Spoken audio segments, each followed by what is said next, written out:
Some ideas are so powerful, some causes so galvanizing, that people are prepared to fight for them. In other words, they are prepared to risk laying down their lives and to risk committing what would otherwise be the great moral transgression of killing other human beings.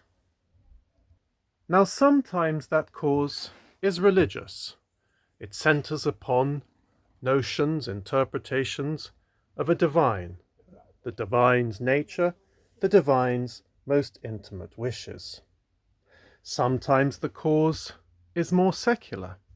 Sometimes the cause is the idea of a nation, its mythology underpinned by a motley crew of court historians and other theorists. Sometimes the cause considers itself to be more humanitarian. Now, of course, could take us back to religion, but I want to drag us away from religion to the more secular humanitarianism, the more secular purported humanitarianism that we find on this shelf. Here too we find particular readings of history.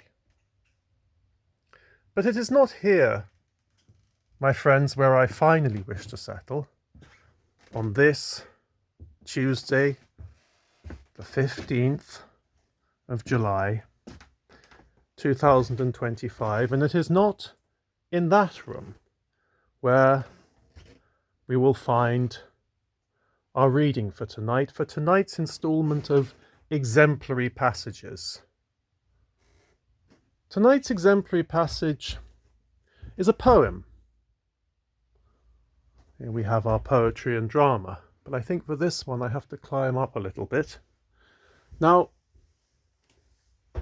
the poet in question, W.B.Yeats, the great Irish poet, posits in one poem of his an alternative theory, at least an alternative theory that obtains, well, certainly in the one exemplary case here considered, but presumably in other cases too. This stands in, presumably, for the motivation of many. So let's have a look at our exemplary passage for today. Now, I've marked the poem in this nice paperback edition, anthology, top 500 poems.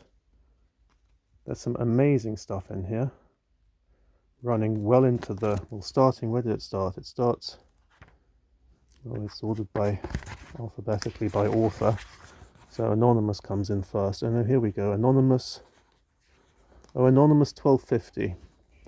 They were all anonymous at the beginning,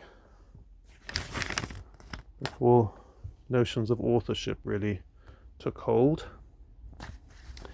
Anyway, we're going to go to, I've already found it, so let's bring this pretense to an end. There we go, I've got a bookmarked.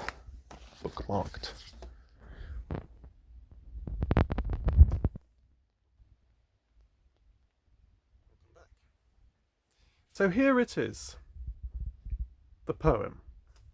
An Irish airman foresees his death. Now, once again, I have been hijacked by my wearing the wrong glasses. So we have this, hopefully I will be better prepared. And I do like this whole business of the change and the chrysalis. This is the chrysalis stage. Seeing nothing, not with any comfort. On the readers go. I knew there was something wrong. Okay. An Irish airman foresees his death. So remember, this is about fighting. This is about self-sacrifice. And this is about possibly extinguishing the lives of others in combat. So here we go. An Irish airman foresees his death. I know that I shall meet my fate somewhere among the clouds above. Those that I fight I do not hate. Those that I guard I do not love. My country is Kiltartan Cross, my countrymen Kiltartan's poor. No likely end could bring them loss, or leave them happier than before. Nor law nor duty bade me fight, nor public men, nor cheering crowds. A lonely impulse of delight drove to this tumult in the clouds. I balanced all, brought all to mind. The years to come seemed waste of breath. A waste of breath, the years behind, in balance with this life, this death. He did it just for the thrill, because his life had no meaning.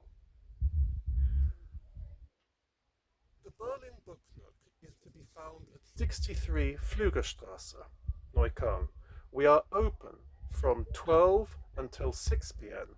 Mondays through Saturdays. Monday through Saturday. Here we have many books available, including many works of poetry by individual authors, individual poets, and anthologies, and many other books, fiction and non-fiction, history, philosophy, religion, theology, and many, many more.